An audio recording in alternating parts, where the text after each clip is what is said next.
എല്ലാവർക്കും നമസ്കാരം. എന്തിനാണ് ഒരു കോൺട്രാക്ടർ എന്നാണ് ഞാൻ ഇന്ന് പറയാൻ പോകുന്നത്. എന്തിനാണ് ഒരു കോൺട്രാക്ടർ? ചുമ്മാ ഭംഗിക്കൊരു ഭർത്താവെന്ന് പറഞ്ഞ പോലെ അല്ലല്ലോ ഇത്. ഉടമസ്ഥൻ്റെ താല്പര്യങ്ങൾ ആർക്കിടെക്റ്റിൻ്റെയോ എൻജിനീയറുടെയോ നിർദ്ദേശപ്രകാരം ഉടമസ്ഥൻ്റെ പ്രതിനിധിയായി നിന്ന് ആ കാര്യങ്ങൾ നടത്തി ഈ നിർമ്മാണം നിലവിൽ ഉടമസ്ഥന് ഉപയോഗയോഗ്യമാക്കി കൊടുക്കുക എന്നതിനാണ് ഒരു കോൺട്രാക്ടർ സത്യത്തിൽ വേണ്ടത്. ഒന്നുകൂടെ പറയാം. ആർക്കിടെക്റ്റിൻ്റെയോ എൻജിനീയറുടെയോ നിർദ്ദേശപ്രകാരമുള്ള കാര്യങ്ങൾ ഉടമസ്ഥൻ്റെ ഭാഗത്ത് നിന്ന് നടപ്പിലാക്കി കൊടുക്കേണ്ട ആളാണ് ഈ കോൺട്രാക്ടർ. അപ്പോൾ ഒന്നാം സ്ഥാനം ഉടമയ്ക്കാണ്, രണ്ടാം സ്ഥാനം ആർക്കിടെക്റ്റിനോ എൻജിനീയർക്കാണ്, മൂന്നാം സ്ഥാനം കോൺട്രാക്ടർക്കാണ്. ശരിക്കും പറഞ്ഞു കഴിഞ്ഞാൽ ഈ ആർക്കിടെക്റ്റ് വരച്ചു വെക്കുന്ന നല്ലൊരു ശതമാനം കാര്യങ്ങൾ യഥാർത്ഥത്തിൽ എങ്ങനെയാണെന്നുള്ളത് ഉടമകൾക്ക് അറിയില്ല. പണിത് വന്നു കഴിയുമ്പോഴാണ് ഇതിനകത്തെ അബദ്ധങ്ങൾ ഉടമസ്ഥന് മനസ്സിലാകുന്നത്. അപ്പോൾ നല്ലൊരു കോൺട്രാക്ടറെ സംബന്ധിച്ച് അയാൾ നല്ലൊരു മീഡിയേറ്ററും കൂടി ആയിരിക്കണം. ആർക്കിടെക്റ്റ് പറയുന്ന കാര്യങ്ങൾ എന്താണെന്ന് ഒറ്റയടിക്ക് കോൺട്രാക്ടർക്ക് മനസ്സിലാകും, പണി അറിയാവുന്നവർക്കാണെങ്കിൽ. അവരത് വന്ന് അതിൻ്റെ പ്രായോഗിക വശം ഉടമസ്ഥന് പറഞ്ഞു കൊടുക്കണം, ഇന്നതാണ് ചെയ്യണം എന്നുദ്ദേശിക്കുന്നത്. അങ്ങനെ മനസ്സിലായ ഉടമസ്ഥൻ പറയും അതിനകത്ത് ഇന്ന പ്രശ്നങ്ങളുണ്ട്, അത് ഞങ്ങൾക്ക് പറ്റിയല്ല. അങ്ങനെ പറയാൻ പറ്റുന്ന ഒരുത്തനായിരിക്കണം കോൺട്രാക്ടർ. ഈ 90% ഉടമസ്ഥന്മാരും ധരിച്ചിരിക്കുന്നത് ഞങ്ങൾ ഏതാണ്ട് ഭയങ്കര വിജ്ഞാന കോശങ്ങളാണ് ഈ മേഖലയിൽ. സത്യത്തിൽ വെറുതെയാണ്. നിങ്ങൾ വിജ്ഞാന കോശങ്ങളല്ലെന്നുള്ളത് നിങ്ങളോട് സംസാരിച്ച് ഒരു 10 മിനിറ്റ് കൊണ്ട് നിങ്ങൾ കണ്ടാലും വായിട്ടടിക്കുന്നവരാണെങ്കിൽ ഉറപ്പായിട്ടും ഒരു അരമണിക്കൂർ കൊണ്ട് ഈ വരുന്ന കോൺട്രാക്ടർക്ക് പിടി കിട്ടും, എഞ്ചിനീയർക്കും പിടി കിട്ടും. ഇയാൾ ഈ വാചകം മാത്രമേ ഉള്ളൂ, ഇയാൾക്ക് ഇതിനെക്കുറിച്ച് ഒന്നും അറിയത്തില്ലെന്ന്. അതിനുള്ള മണ്ടത്തരം എന്തെങ്കിലുമൊക്കെ ഇതിൻ്റെ ഇടയ്ക്ക് എഴുന്നള്ളിക്കും. അങ്ങനെ വരുമ്പോൾ ഈ ഒരു മനുഷ്യൻ്റെ വീക്ക്നെസ് എന്താണെന്ന് മനസ്സിലായാൽ പിന്നെ അതിനനുസരിച്ച് അങ്ങ് സംസാരിച്ച് തുടങ്ങിയാൽ മതി. അതൊക്കെ ഒരുമാതിരിപ്പെട്ട കോൺട്രാക്ടർമാർക്കെല്ലാം ശരിക്കും അറിയാം. എന്നാൽ ഈ അറിയത്തില്ലാത്ത കാര്യം അറിയത്തില്ലെന്ന് അങ്ങ് ഭാവിക്കുകയാണെങ്കിൽ, മിണ്ടാതിരിക്കുകയാണെങ്കിൽ തന്നെ ഒത്തിരി അബദ്ധങ്ങൾ ഉടമസ്ഥന് ഒഴിവാകും. ഞാൻ ഉദാഹരണങ്ങൾ പറയാം. ഈ ആർക്കിടെക്റ്റിനും കോൺട്രാക്ടർക്കും ലേബറിനും ഈ എല്ലാവർക്കും ഒരർത്ഥത്തിലല്ല വേറൊരർത്ഥത്തിൽ പേയ്മെൻറ്റ് കൊടുക്കുന്നത് ഉടമസ്ഥനായതുകൊണ്ട് ഒന്നാം സ്ഥാനം ഉടമസ്ഥന് തന്നെ വേണം. എന്നാൽ പല സ്ഥലത്തും എനിക്കറിയാവുന്ന ഒരു സൈറ്റിൽ ഉടമസ്ഥനെ ആർക്കിടെക്റ്റിനെ ദൈവമായിട്ട് കണ്ട ഒരുടമസ്ഥനെ എനിക്കറിയാം. അവിടുത്തെ ഒരു ഉദാഹരണം പറയാം. ഈ 10, 500, 600 വർക്കൊക്കെ ഒരേ സമയത്ത് നടക്കുന്ന ആർക്കിടെക്റ്റുമാർ വലിയ ആനയാ കൂനയാന്നൊക്കെ പറഞ്ഞാലും വീട്ടുകാരനെ സംബന്ധിച്ച് അത് ദൂഷ്യമല്ലാതെ ഒരു ഗുണം ഉണ്ടാക്കിയല്ല. കാരണം 600 വർക്കുള്ള ഒരു ആർക്കിടെക്റ്റിനെ സംബന്ധിച്ച് ഈ വർഷത്തിലെ അവധികൾ, ഇവരുടെ ടൂറുകൾ, ഇവരുടെ കറക്കങ്ങൾ, ഇവരുടെ സെമിനാറുകൾ, ഇതെല്ലാം കഴിഞ്ഞിട്ട് ഈ 365 ദിവസത്തിനകത്ത് ഇതെല്ലാം കഴിഞ്ഞ് ഇവരുടെ ഉറക്കവും ബാക്കിയുള്ളതും എല്ലാം കഴിഞ്ഞ് ക്ഷീണവും ആശുപത്രി കേസും എല്ലാം കൂടെ കൂടി വന്ന 100 ദിവസം പോലും ഒരു വർഷം കിട്ടുകയില്ല. ഈ 100 ദിവസം കൊണ്ട് ഈ 600 സൈറ്റിൽ എങ്ങനെ പോകാൻ പറ്റും? 100 ദിവസം കൊണ്ട് ഈ 600 സൈറ്റ് എങ്ങനെ നോക്കാൻ പറ്റും? ഒന്നും നോക്കാൻ പറ്റില്ല. അപ്പോൾ ഇവരെന്നാ കാണിക്കും? സൈറ്റ് പോയി നോക്കേണ്ടിടത്ത് ഇവരുടനെ പറയും, നിങ്ങളൊരു കാര്യം ചെയ്യും, അവിടുന്ന് ഒരു സർവേയറെ വിളിച്ച് ലെവൽസ് എടുക്കുക. അപ്പോൾ വീട്ടുകാരൻ പറയും ഞങ്ങൾക്കറിയത്തില്ല. ഉടനെ ഇവർ ഇവിടുന്ന് ഒരുത്തനെ വിളിച്ച് ഞങ്ങൾ ഇവിടുന്ന് ഒരുത്തനെ വിടാമെന്ന് പറയും. അങ്ങനെ ഒരു ഒലവക്കോടുകാരനെ വിട്ടു. അവൻ വന്ന് ഒരു സർവേ എടുത്തു. ആ സർവേ പ്രകാരം പ്ലാൻ വരച്ചു. റോഡിൽ നിന്ന് ഇച്ചിരി ഉയരമുള്ള സ്ഥലമാണ്. ഇവൻ അങ്ങോട്ട് റിപ്പോർട്ട് കൊടുത്തു, ആ ഇന്നടത്തെ ചിലിമ്പിയുടെ ചുവട്ടിൽ അല്ലെങ്കിൽ മാവിൻ്റെ ചുവട്ടിൽ ആ ലെവലാണ് നമ്മുടെ ലെവൽ. ആ ലെവൽ റോഡിൽ നിന്ന് 3 മീറ്റർ ഉയരെയാണ്. അവസാനം എന്നാ സംഭവിച്ചെന്നറിയോ? അത് സത്യത്തിൽ ഇവനെടുത്ത ഡ്രോയിങ് തെറ്റിപ്പോയി. അവർ സൈറ്റിൽ വന്നിട്ടില്ലാത്തത് കൊണ്ട് എല്ലാം പേപ്പറിലുള്ള കളികളാണല്ലോ.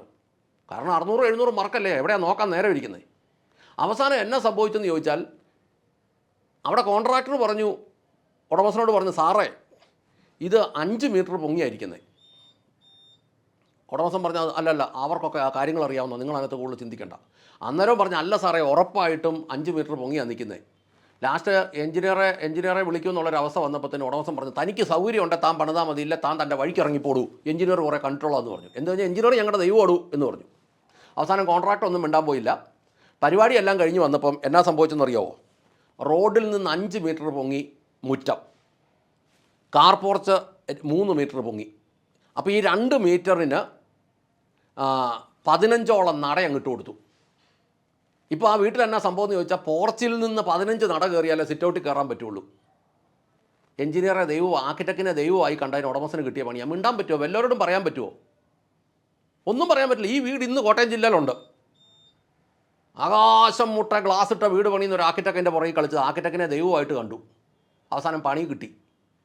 ഇപ്പോഴും എനിക്ക് തോന്നുന്നത് ഒരു 10, 12, 15 നട, എന്നാലും 10 മുകളിൽ നടയുണ്ട്. പോർച്ചിൽ നിന്ന് 10 മുകളിൽ നട.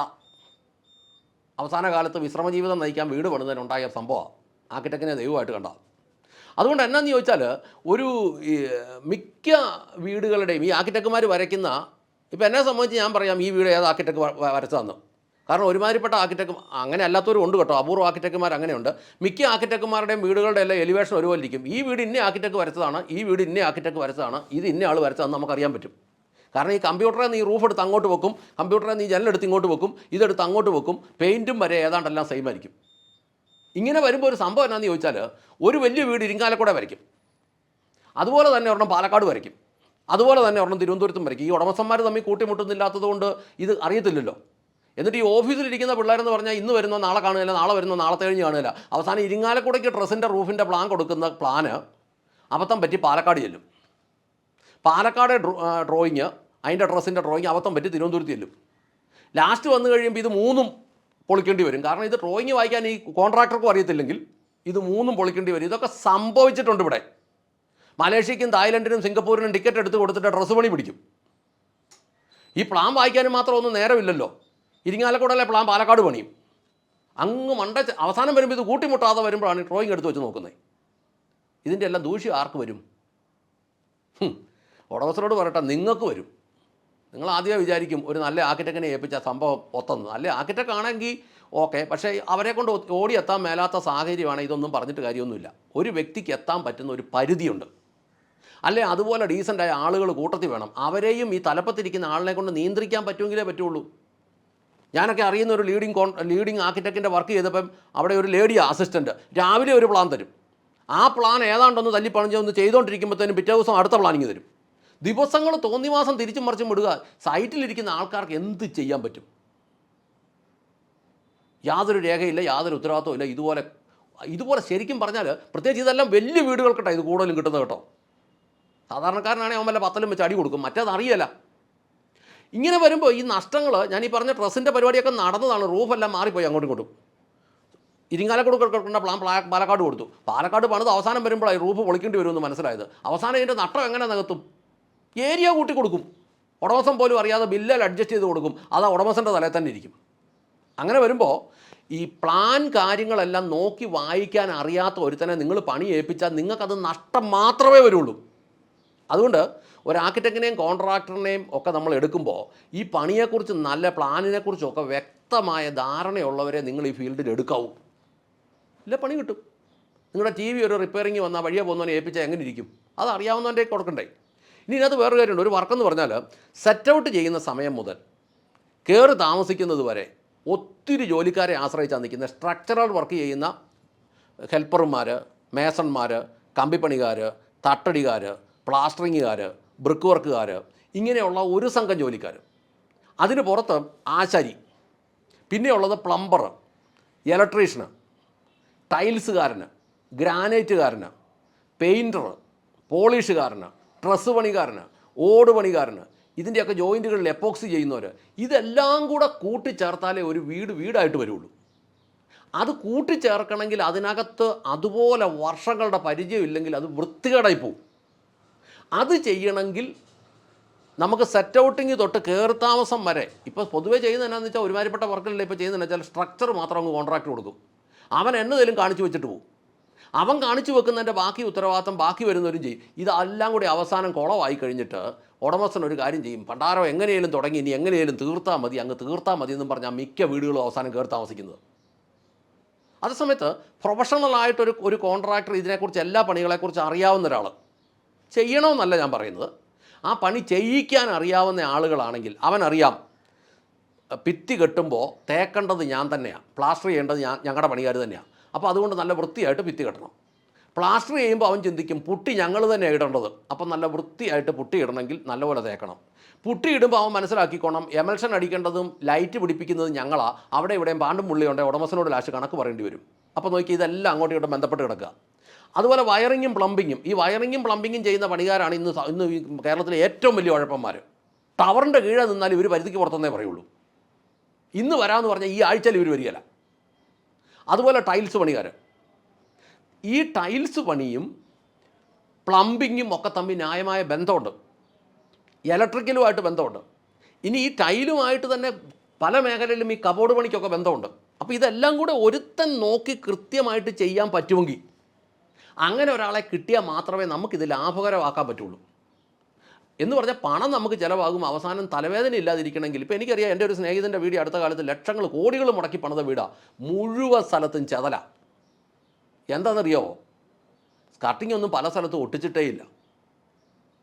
താഴെ ബേസ്മെൻറ്റിനകത്ത് ഫില്ല് ചെയ്തിരിക്കുന്ന മണ്ണും ആ മണ്ണിൽ നിന്ന് ചെതൽ കയറി വരാനുള്ള ധാരാളം ഗ്യാപ്പുകളുണ്ട്. അപ്പോൾ എന്ത് വേണ്ടിയെന്ന് ചോദിച്ചാൽ കബോർഡുകളുടെ എല്ലാം ബേസ് എല്ലാം പോയി. അപ്പോൾ ഇതുപോലെയുള്ള അനേക നഷ്ടങ്ങൾ ഒഴിവാകണമെങ്കിൽ ഉടമസ്ഥനെ സംബന്ധിച്ച് ഉടമസ്ഥന് തന്നെ ഇത് പണിയിപ്പിലൊന്നും നടക്കില്ല. അതിനുള്ള എക്സ്പീരിയൻസ് ഒന്നും ഉടമസ്ഥന് ഇല്ലെന്നുള്ളത് ഉറപ്പാണ്. അങ്ങനെയുള്ള ഉടമസ്ഥന്മാരുണ്ടെങ്കിൽ തന്നെ പണിയിപ്പിച്ചു. പക്ഷേ ഒരു കോൺട്രാക്ടറെ വെക്കുമ്പോൾ നിങ്ങളുടെ പണം മാത്രം പോകാനായിട്ടൊരു കോൺട്രാക്ടറെ വെക്കരുത് എന്ന് ഓർമ്മിപ്പിച്ചുകൊണ്ട് നിർത്തട്ടെ. നന്ദി, നമസ്കാരം.